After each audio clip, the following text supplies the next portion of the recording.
PC support ചെയ്യുന്നവരും എതിർക്കുന്നവരും തമ്മിലുള്ള അഭിപ്രായ ഇടികൊണ്ട് മരിക്കും. അങ്ങനെ ഇടിക്കാനും ചാകാനും തയ്യാറുള്ള ആളുകൾ അവിടെ ഉണ്ടായിരുന്നു. പിന്നെ ഇത് പുള്ളിക്ക് പറ്റിയത് സത്യത്തിൽ പുള്ളി അങ്ങനെ ഒരു വലിയ മുസ്ലിം വിരുദ്ധരൊന്നും അല്ല, സത്യമായിട്ടുമല്ല. ഞാൻ ഇത് പറയാണ്, ഇപ്പം നിങ്ങൾ കേട്ടാലും വിശ്വസിച്ചാലും ഇല്ലെങ്കിലും യഥാർത്ഥ പ്രശ്നം എന്ന് വെച്ചാൽ ഇയാളിങ്ങനെ വായ പോയ കൊടാലി പോലെ പറയുന്ന ആളാണല്ലോ. പുള്ളി ഈ ശബരിമല വിഷയം ഉണ്ടാക്കി കറുത്ത മുട്ട കൊടുത്ത് രാജഗോപാലുമായിട്ട് പുള്ളി പോയി. പുള്ളി ആ സമയത്ത് ശബരിമല അയ്യപ്പനെ രക്ഷിക്കാൻ വേണ്ടി രംഗത്തിറങ്ങിയ ആളാണ്. ശബരിമല അയ്യപ്പൻ അപ്പം അവിടെയുള്ള കുറച്ച് ആൾക്കാർക്ക് ഒരു വിഷമം തോന്നി. അതുവരെ ഇയാളുടെ പാർട്ടി അതല്ല സത്യസന്ധമായിട്ട് എനിക്ക് കറക്റ്റ് അറിയാമല്ലോ. നമ്മൾ ആ നാട്ടിൽ ജീവിക്കുന്നതുകൊണ്ട് ഈ PC ജോർജ് എന്ന് പറയുന്ന വ്യക്തിയോട് വിരോധം ഉണ്ടാകുന്ന എവിടെ നിന്നറിയോ?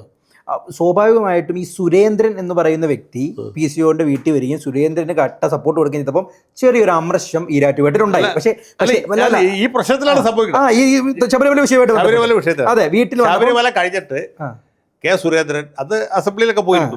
മാത്രമല്ല പുള്ളി എരിവേലിയിൽ ശബരിമല അയ്യപ്പന് വേണ്ടി ഒരു സമരമൊക്കെ എടുത്തു. അത് കഴിഞ്ഞ് സുരേന്ദ്രൻ മത്സരിക്കുന്ന സമയത്ത് ഇയാൾക്ക് അതിൽ സുരേന്ദ്രനോടുള്ള സ്നേഹമല്ല, സത്യത്തിൽ ആന്റണിയുമായിട്ട് പുള്ളിക്ക് എന്തോ കാര്യമായി വിരോധം പറയുന്നില്ല. അല്ല, അതിന് മുമ്പത്തെ തെരഞ്ഞെടുപ്പിലും പുള്ളി ആന്റണി തോപ്പിക്കാൻ വേണ്ടി പരമാവധി ശ്രമിച്ചിട്ടുണ്ട്. അതിനുശേഷം ഷോൺ ജോർജിനെ പോലീസുകാർ അടിച്ചത് 2019.